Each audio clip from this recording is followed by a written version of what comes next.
We'll now move from data foundations to one of the most fascinating frontiers of applied AI, energy systems.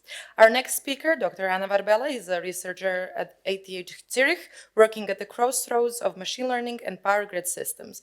She is a part of a new generation of scientists exploring how geometric deep learning, and especially graph neural networks, can help us better understand, predict, and prevent failures in complex infrastructure.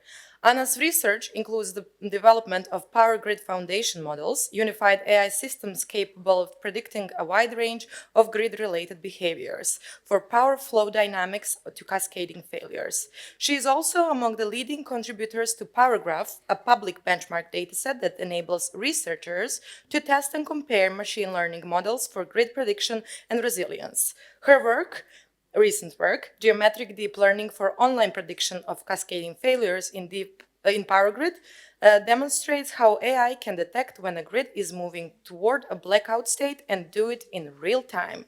In today's talk, AI for Power Grids, Anna will show us how artificial intelligence is reshaping the way we build and protect the electrical networks that power our modern world, making them smarter, safer, and more resilient. Please join me in welcoming Anna Varbella. Anna, the stage is yours.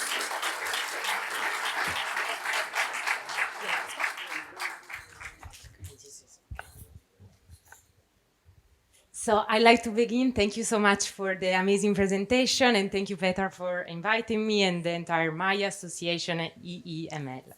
So I'd like to start presenting myself. So who am I? And here there is the nice presentation that she just did. So I'm Anna Varbella. I'm originally Italian. I come from Torino in Italy, where I actually did my bachelor degree in physics engineering.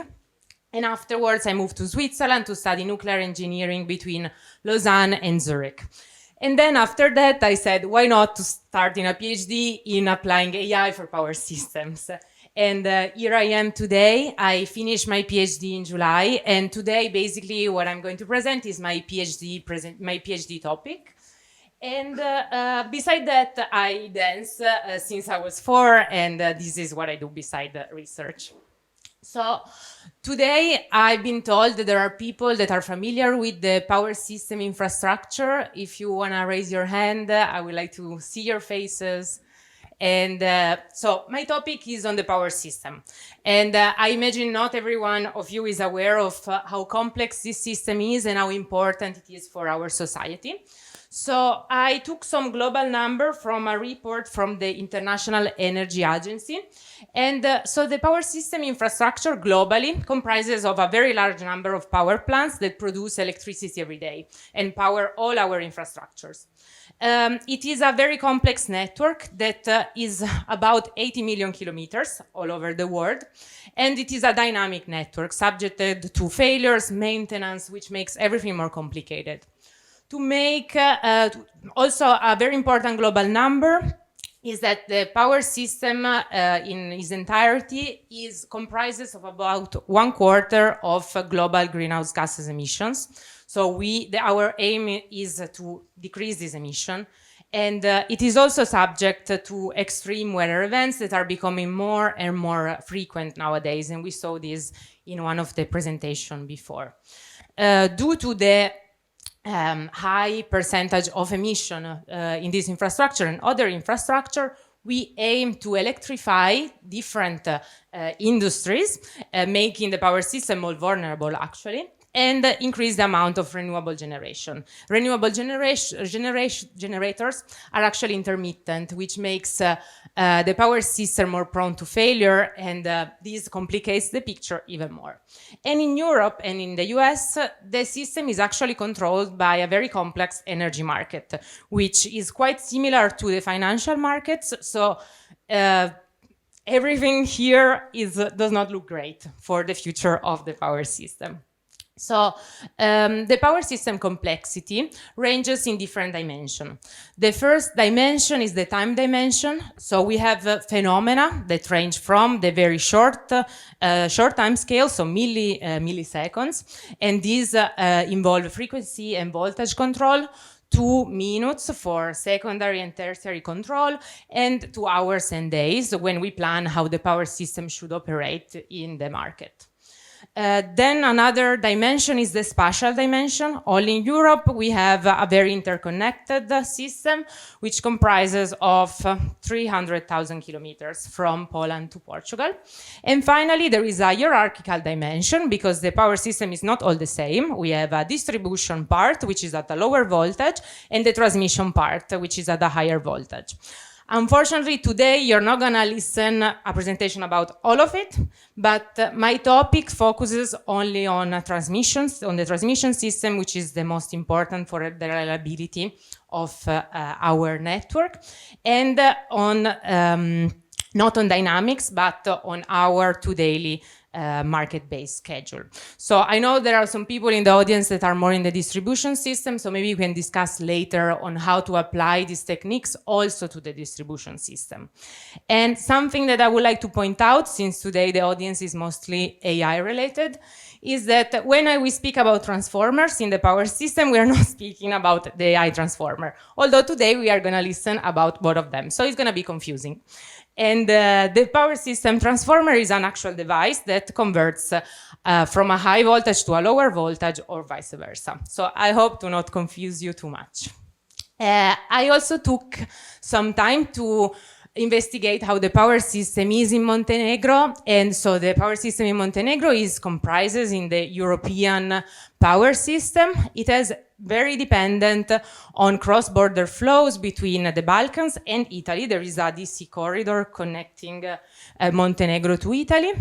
It is highly hydro-dominated, which makes the system subject to seasonal variability. And it is small, but very strategic inside the Balkan corridors and also to Italy. And there is a very nice tool. Here I just wanted to show you how complex it is, only in Europe, the power system, and how interconnected it is. And another tool that, if you're interested, you can check it out is electricity map. And on that day, you can track how many emissions are produced in each country and what is the generation in each country and what are the border flows between the different countries. And on that day, Montenegro was exporting a lot to Italy and producing some electricity with hydro, but every day can be different. You can also check the price of electricity and different type of renewable generation and so on. So I think this tool is very cool if you're interested in this topic. But let's dive into the technicality of this presentation.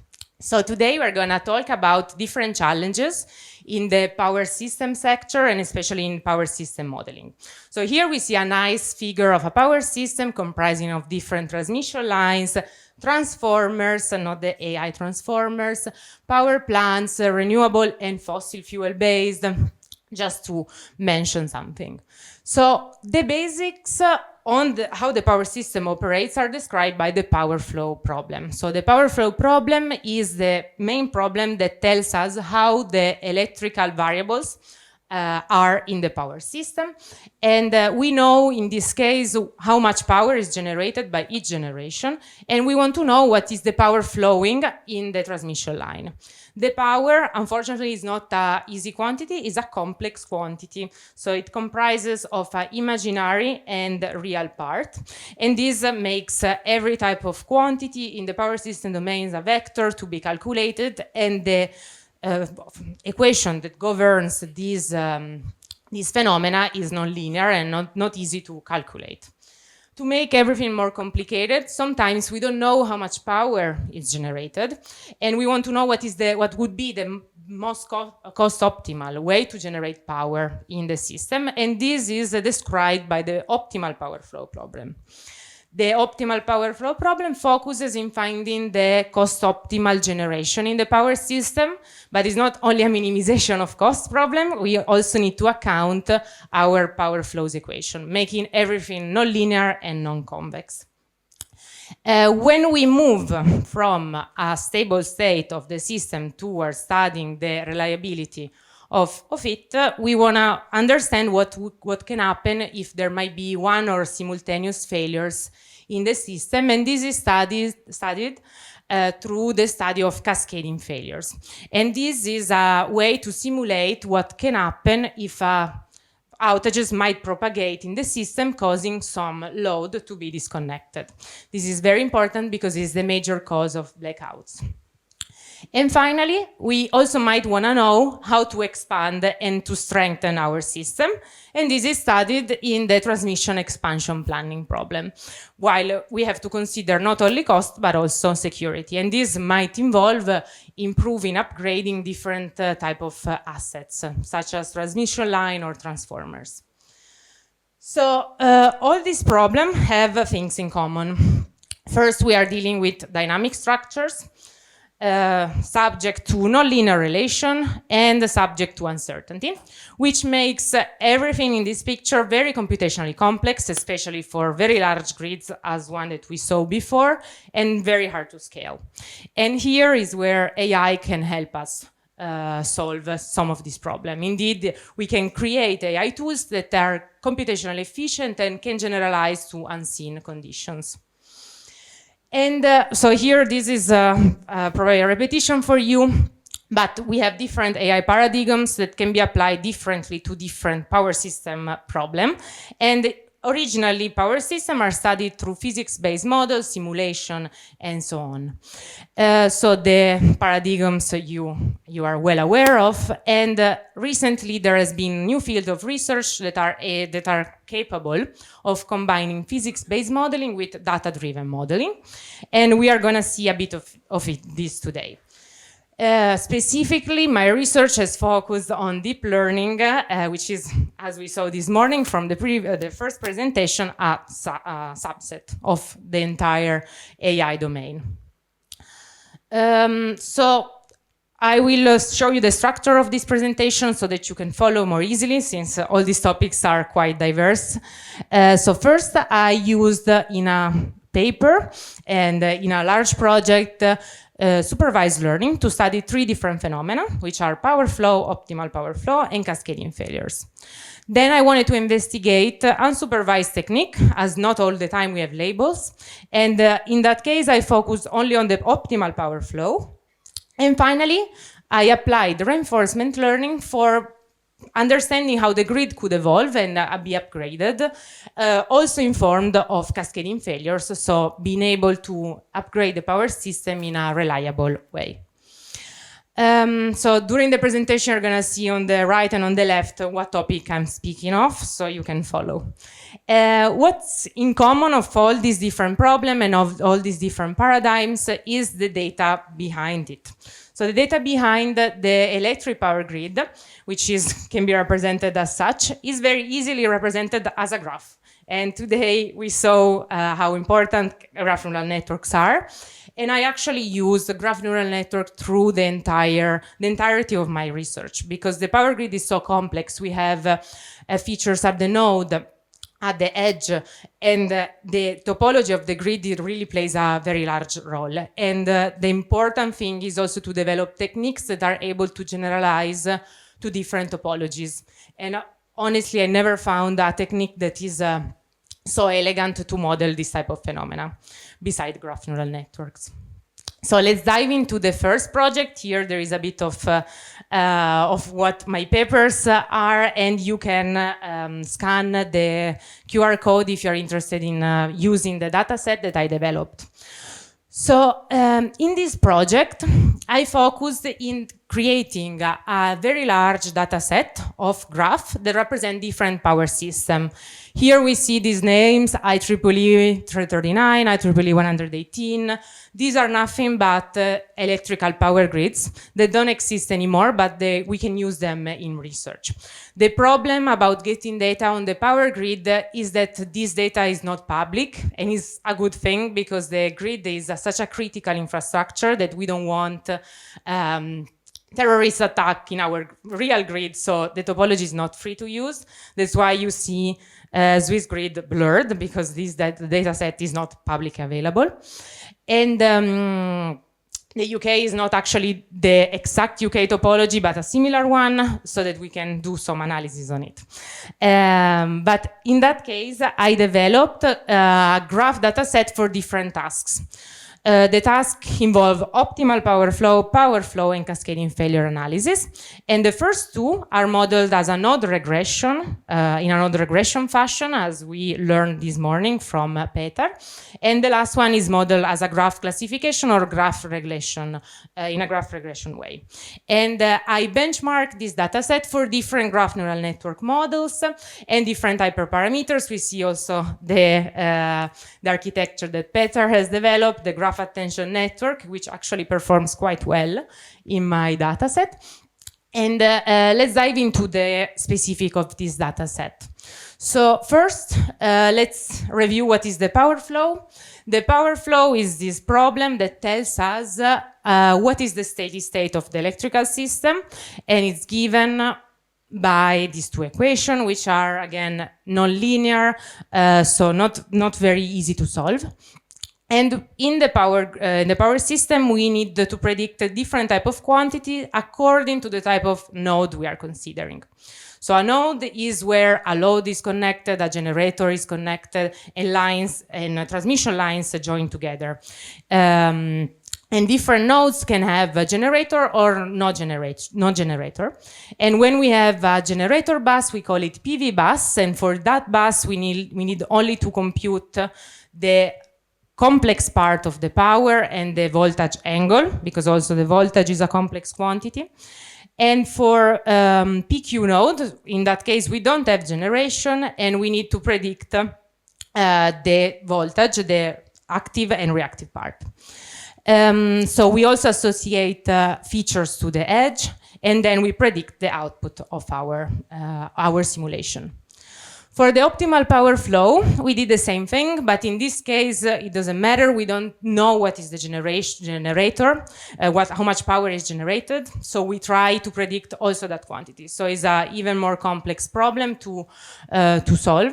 And we use a traditional method to create a data set, a very large data set, and then we do node regression for each node. And here we see the results over the different architecture. We see that the best performing one is the graph transformer. This is the name associated to this architecture in PyTorch geometric. And also graph attention network works very well, and the graph inductive networks work quite well in predicting the solution of the power flow. Similarly, we see the same behavior for the optimal power flow. And we can argue that this architecture is the best performing one for modeling this type of phenomena. So the takeaways from this project is that graph neural networks are actually quite successful in solving this type of problem in the power system domain, and they can predict the power flow and the optimal power flow solution across different topologies, so these different power systems, and the different operating conditions, which is what we want. And overall, the architecture tested, we see that the graph transformer is one of the best ones in doing the modeling of this phenomena. The limitations of this project led us to study the next topic.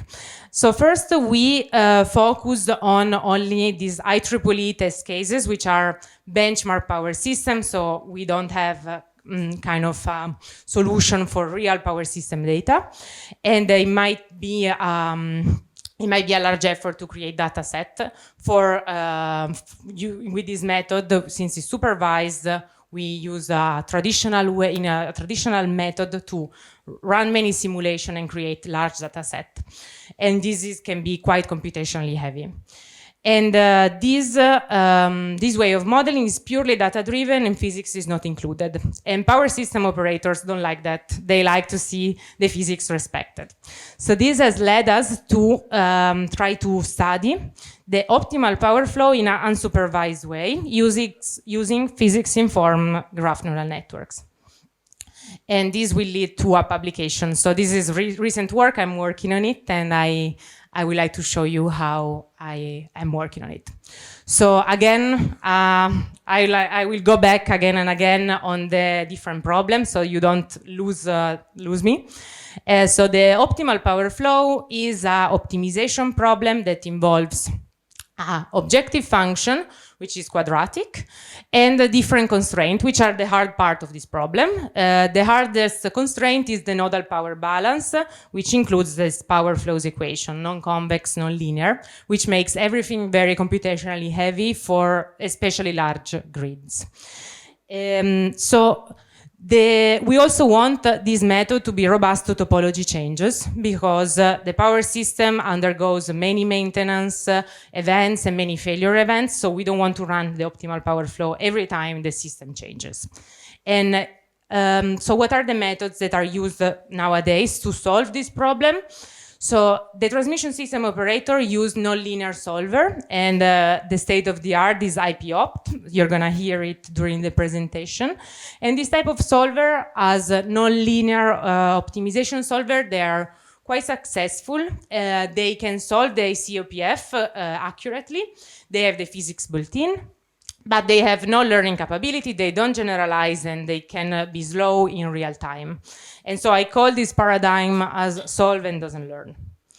Then we have data-driven surrogate models, such as the one that we saw in the previous project, that depend on a solver. So we are kind of biasing our solution on the solver solution. They have no physics constraint, they are purely data-driven, but they learn from experience, they generalize, and they are fast in inference. So then I asked myself, how we can combine these two nice techniques, and the answer was through physics-informed neural network. Physics-informed neural network are able to solve the COPF without necessarily adding annotations. So we do that putting the physics built in the loss function, and then they have all the nice properties that neural network have. So they learn by experience, they generalize, and they are fast. So let's dive into the topic. So first, how do we solve the COPF? I used the method developed by these authors called HPINS. And so physics-informed neural network usually not necessarily include constraints in their treatment, but in the COPF we have constraints. The constraints are the bottleneck of this problem. So how do we embed them? We embed them into the loss function. We have our LR that includes the cost, CX, plus this LAL, which is the way we include constraints. So we have the equality constraints in H and the inequality constraints, and we can try to make our loss function using a penalty method and an augmented Lagrangian method. So the penalty method, we have penalty multipliers in the first part of the loss that increase in a fixed way during the iteration, and then the augmented Lagrangian part, basically we have our parameters phi and rho they change according to how much the constraint is violated for each instance. So it really adjusts the learning during training according to the constraint violation. And in this way we can embed constraint into our loss function.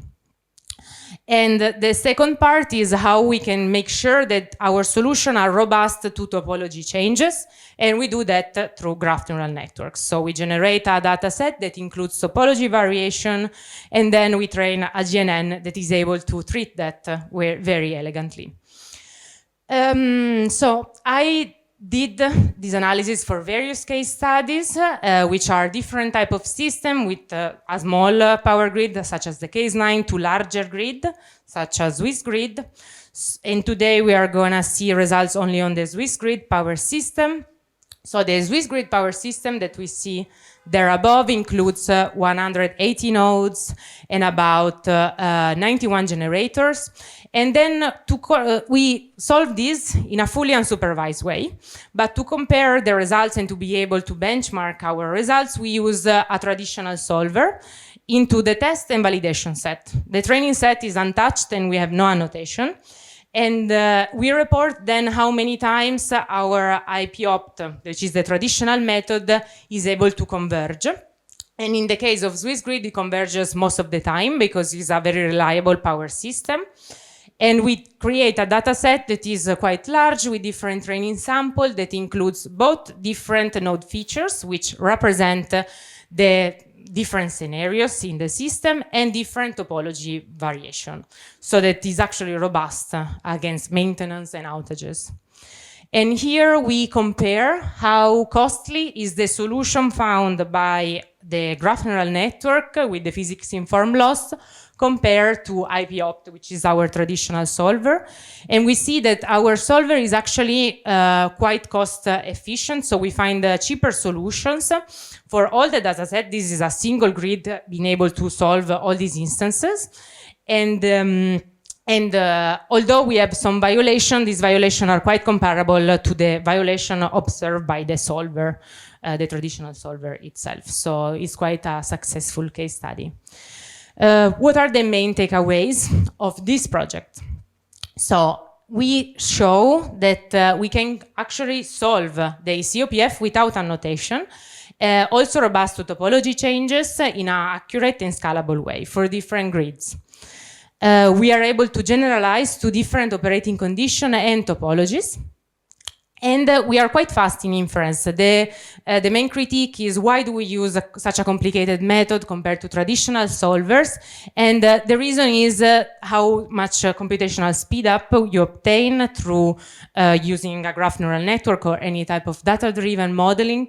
Here we actually parallelized IPOpt in the CPU course, and we see that even in the optimized condition, IPOpt is still at least 2 orders of magnitude slower than a graph neural network. So this is a beneficial use of data-driven method for power system, as we can scan many scenarios and many topologies in a faster way, which can be helpful in the operational treatment of these systems. So at this point, we leave the stability, so we leave power flow and optimal power flow, and we move to the world of failures. So what happens if there is a failure? And we study cascading failure, still using supervised learning. So we kind of go back to the first project that you have seen before, but we shift focus in the type of power system problem that we are focusing on. So what are cascading failures and why are them so important? So here you see a complex flowchart that I'm explaining soon. But first, let's motivate why we want to know something about cascading failure. And the reason is that they are the major cause of blackouts in the system. The problem is that we can use simulators to study cascading failures, but it's really hard to use them in real time during the operation of the system, because these type of models are quite slow. And the larger a system becomes, the more slow they become. And this is an example of a simulator of a cascading failure event that is being developed by my colleague, Blaže Gorgiev.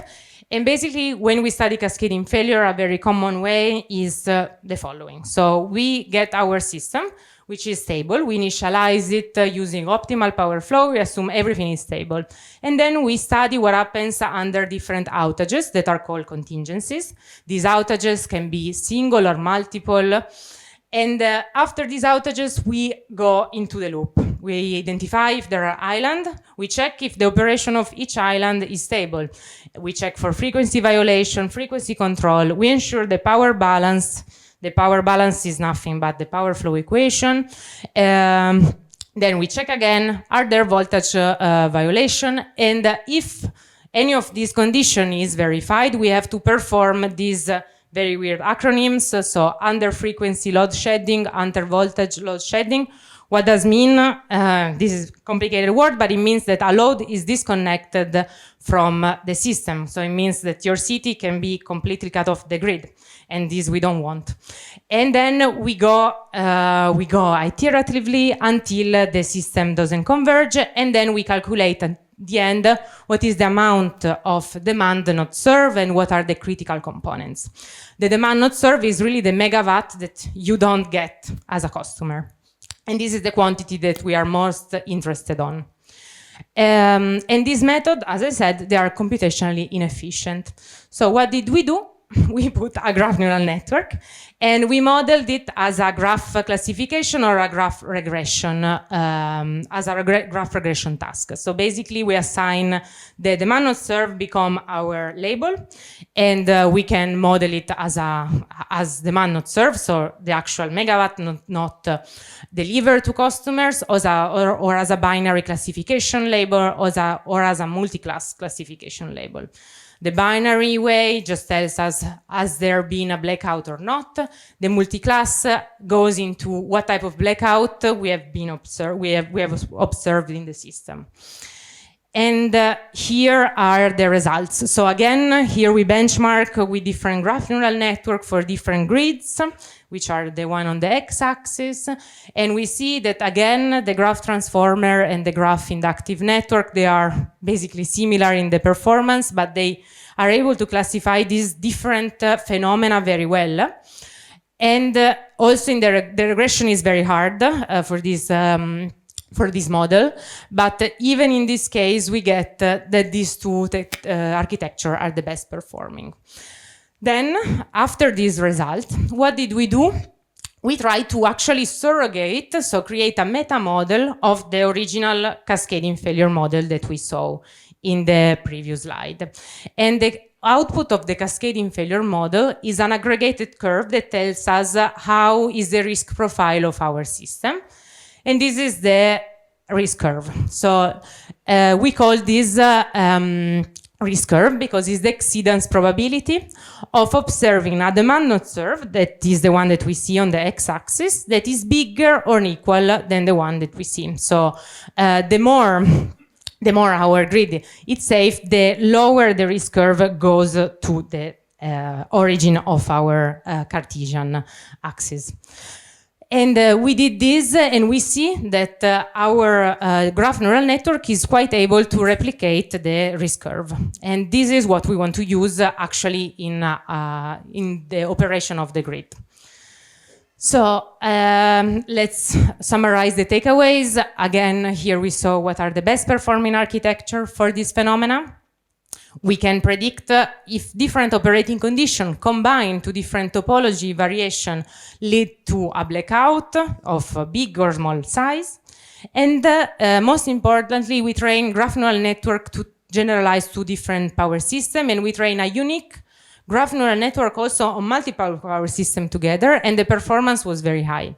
So this is a very cool tool of graph neural network that other architecture don't have.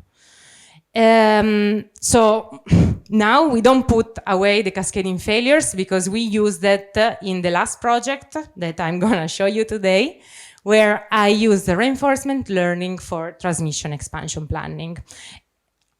And this is, if you wanna know more, I published something on this topic, and here you see the title of my paper. So let's review what is transmission expansion planning. So transmission expansion planning focuses in finding the best way to upgrade our power system. And said in this way, seems quite easy. We have a grid and we find the cheapest line to upgrade. And it could be this way, but actually what we want is also to improve the security of our system. So it's not quite easy to find the best line combination to be upgraded in the system, and decision maker need to know what we should upgrade or not. So the motivation behind this project are that we have a growing energy demand, and this requires to strengthen our system, which is the backbone of our society, and we have an increased electrification of different industrial sectors. However, new standards in the electric power system domain require to go beyond this N-1 criterion. And this is a security criterion where initially we study only what happens in the grid if we remove one line. But this is not enough because there are many events where not only a single line fails, but that we have simultaneous failures of multiple lines, and then we want to see what happens after a line failures.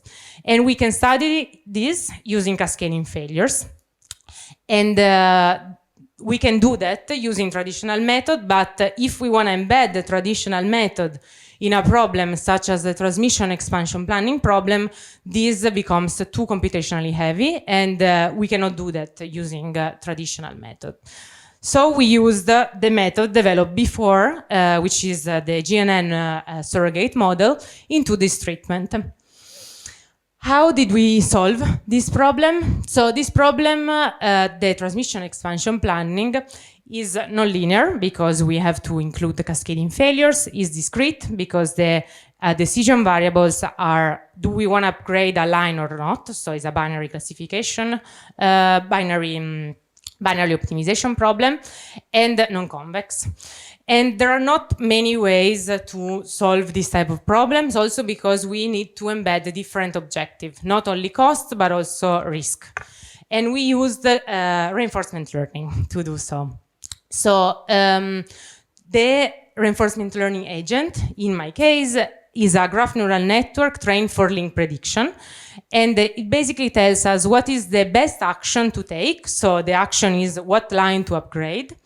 And then we enter an environment. Our environment is a cascading failure simulators, which tells us how is the risk profile of our new grid and how costly it is. So the reward includes the cost and how much the risk profile of our grid has improved. And the risk profile, and this is maybe a bit complicated, is calculated as the Euclidean distance of our risk curve before adding any upgrade to the system. And then we add some upgrades, and then we see how the risk curve has improved, and we calculate the distance between these two lines so that we can quantify how improved our system has become. So here we see some results. So again, this problem is a multi-objective problem, so the output is a Pareto front. And we tested this on the IEEE 118 system, which is an old version of a US system in the east part. And what we see is that our reinforcement learning agent is able to find a different type of configuration of the grid. So each point is a different grid with different costs and risk. So here on the x-axis, I plot it as negative to show the typical Pareto front, but actually the more we move towards the origin, the more the risk profile has improved. And we see that we find a solution that is the one circled by the red box, that is the best compromise solution, where we achieve the most improved risk profile at the lower cost. And here we see what lines is associated to. So this is the grid. We see how many generators, transformer loads we have. And this is associated only upgrading two lines. So these two lines above are the ones that improve our system the most. And upgrading it doesn't require a large cost. On top of it, if you didn't lose me, we actually, to calculate the risk profile, we use a graph neural network. And to each configuration, we obtain a risk improvement. But the new configuration of the grid was not actually the one on which the graph neural network was trained on. So it's actually out of the training set and on the test set. And so I wanted to see how well is able the graph neural network to generalize to these new topologies. And we actually see that the graph neural network is able to, so this surrogate model, is able to replicate the risk profile quite well, because we compute it using the traditional model and then we compare it and we see that the Pareto front is quite well replicated. And we did this at a fraction of the computational cost. So we reached the end of this complicated project, and what did we learn is that we can use deep reinforcement learning to generate new optimized power system combining two properties, which is balancing costs and security. And then a very important takeaway of this project is how we can use a meta model based on graph neural network that is able to generalize to different grids on which it was not trained on. And with that, we go back to the original outlook, and I would like to go back to the initial figure where we saw all the different problems that we treat today in different ways. So we studied the power flow, optimal power flow, cascading failure, and transmission expansion planning. And each of these tasks are very different one from another, and they cannot be treated all in the same way using deep learning. And what are the main takeaways of the entire line of research? So I believe that AI can actually make power grids smarter and fast and safer. And this is due to the fact that simulation can be done in minutes instead of hours for these critical systems. We can solve also power system problem without annotation, and we tested this using the optimal power flow. And this means that grid operator can use AI without a very large expensive data collection. And finally, when we talk about grid expansion, that is very important, we can create better infrastructure using AI, and this means better infrastructure investment that save money and increase the security of the system. And overall, this impacts the real-time decision support for different critical power system tasks. So going back to all of this, I wondered what could be the future of this line of research. And this, with a team of researchers from the IBM research team in Zurich and all over the world, involved using foundation model. So you know what foundation models are, so I can skip this slide. And basically how we wanted to apply to power system. So here is a perspective paper that we published on the topic.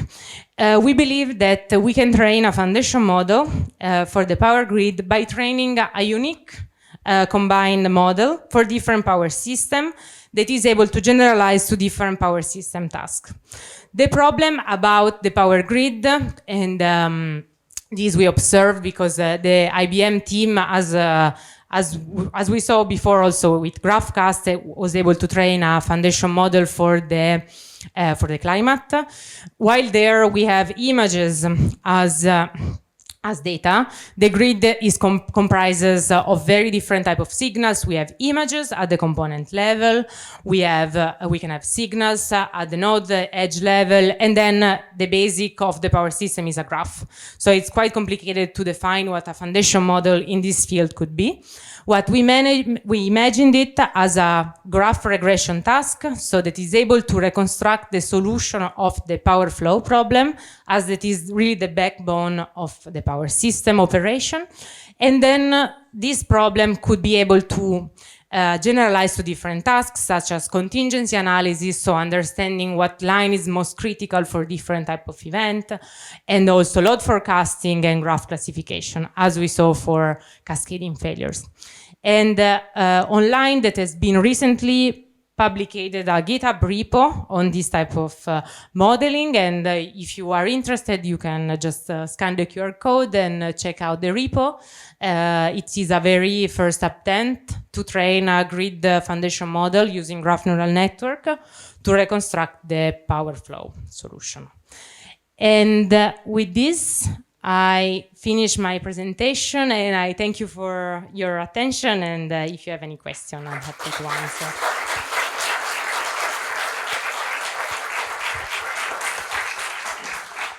Thank you, Anna. Do we have any questions from the public?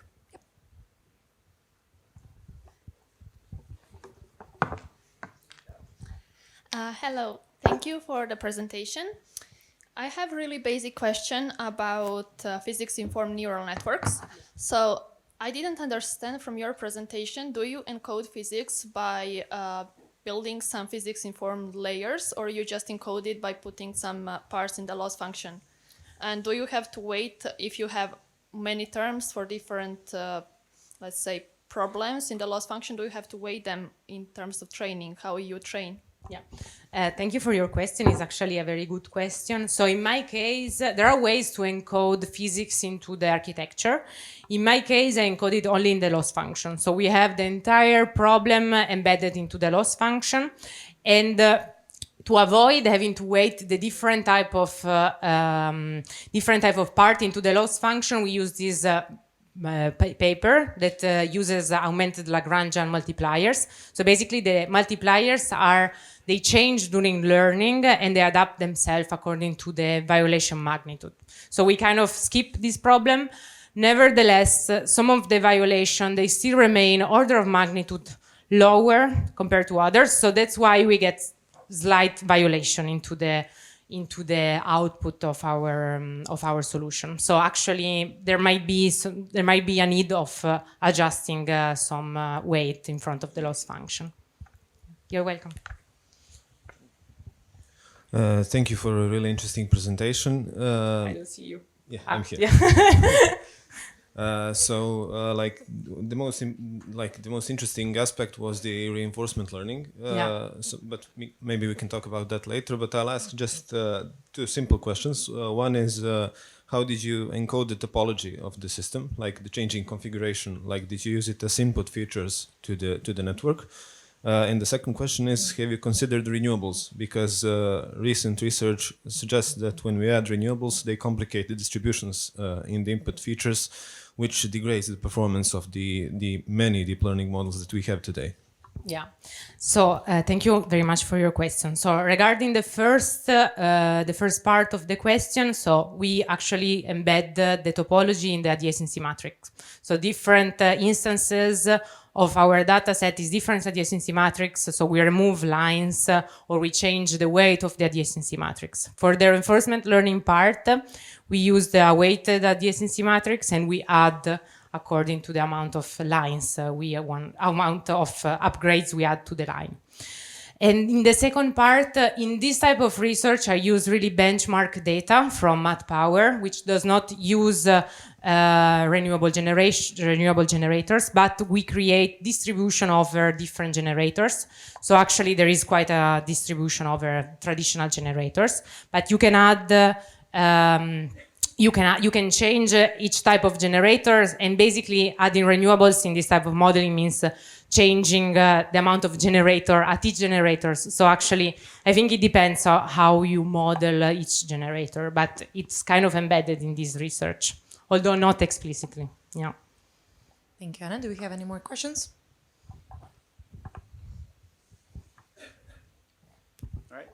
First of all, thanks so much, Anna, for joining us here in Montenegro and for the very nice talk. I have learned a lot, and I'll definitely be looking more into these kinds of applications. I have two questions. One is a modeling question, and one is, I guess, a more practical kind of deployment question. So in terms of modeling, noticing that like the graph transformer performs quite well compared to the other baselines, the way I interpret graph transformer is you're using the dot product attention and you're using a fully connected graph actually with embeddings of the parts of it, or is it still restricted? It's still based on the graph attention network. It is so I keep the nomenclature there because this work is from 2022, so before the huge transformer thing in the LLM world. And in Python geometric is called graph transformer. So, but it's not actually a transformer. So it's still masked adjacency, actually. Yeah. Okay. Yeah, Anyway, my question doesn't change, but now it's a bit more generic. So basically, I'm curious. Okay, obviously, because you're modeling a physics system and it has very well defined kind of constraints, it makes sense to use the original topology to message pass. But I'm curious whether it would lead to any benefits if you added additional edges in your graph, maybe to like link parts of the system that you understand better as sub problems in parts of the system that you don't understand as well. And they're, fully connected graphs if the grid is small enough, or even things like expander graphs to kind of add them on top of what you already have in the topology with different edge types. Anyway, I'm curious on your thoughts on that. And the second question is, like you mentioned at the beginning, okay, you can make a lot of impact if you model these things quite well. However, and you have some data sets already released, but as you mentioned, the actual gap to the power grids exists because it has to be proprietary and protected and so on. So I guess my question to you is, if someone like myself goes to your data set, prototypes a new method on it, gets, good improvements in performance, like what is the gap from achieving that to actually being able to, influence one of these power grid organizations? How easy it is to do? What would be the steps you would take to try to make actual impact with this beyond just academic research? Yeah. Thank you so much. Both of the two questions are actually super relevant. So Regarding the first question, we thought about that a lot. It's quite complicated, and some people don't like actually to use the actual topology of the grid. They like to use this kind of electrical distance, but I always saw I'd never like to combine deep learning, which is already super complicated, with kind of feature engineering on top of it, because the real topology of the grid works well enough. But for this, some other task, like the grid foundation model, which needs to generalize for more tasks, more grids, we actually tested that. And I think there is a team in Google DeepMind that has actually released a paper called Canos, where they do this. So actually adding extra lines might be very beneficial, and especially maybe adding a line that describes the entire system. So it's actually a fake artificial edge that then embeds the entire system in it, so that you kind of skip this problem of graph neural network, which is oversquashing. So yes, but these have to be investigated, and I think the more research there is in this topic, the more we are going to see. Regarding the second question, so in my case, that's why I put this grid system there, although the paper, the data is not public, is because it performs quite similar to this benchmark power system. This benchmark power system, although they are not real grid, they really model the grid quite well. On top of this, there are public data sets in Europe that actually release how the grid it is in Europe, which is called PIPESA. If you want to model the grid, it's not super precise, but it's actually quite representative of how the grid it is in Europe. And they used OpenStreetMap to check actually where the nodes are and line are. So there are good ways how we can get around the fact that we don't have real data from operators. And the problem from the operator's perspective is that we have quite an old, this is quite an old industry, so they don't really like this type of innovation. And I think the way to get around that is to use metrics that they understand. So the respecting power balance equation, respecting violation. So, because at the end, the AI method, they just output a solution that a traditional method does, they do the same. They don't actually understand how an IP opt performs the optimization. At the end, they just check how much the system is violated. So the way to convince a power system operator is using metrics that they understand. So real physics-based metrics. Yeah.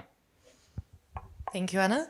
Thank you all for the questions. And if you have more of the questions for Anna, you know the drill. You can ask her in the channel, chat channel in the Slack. Thank you so much.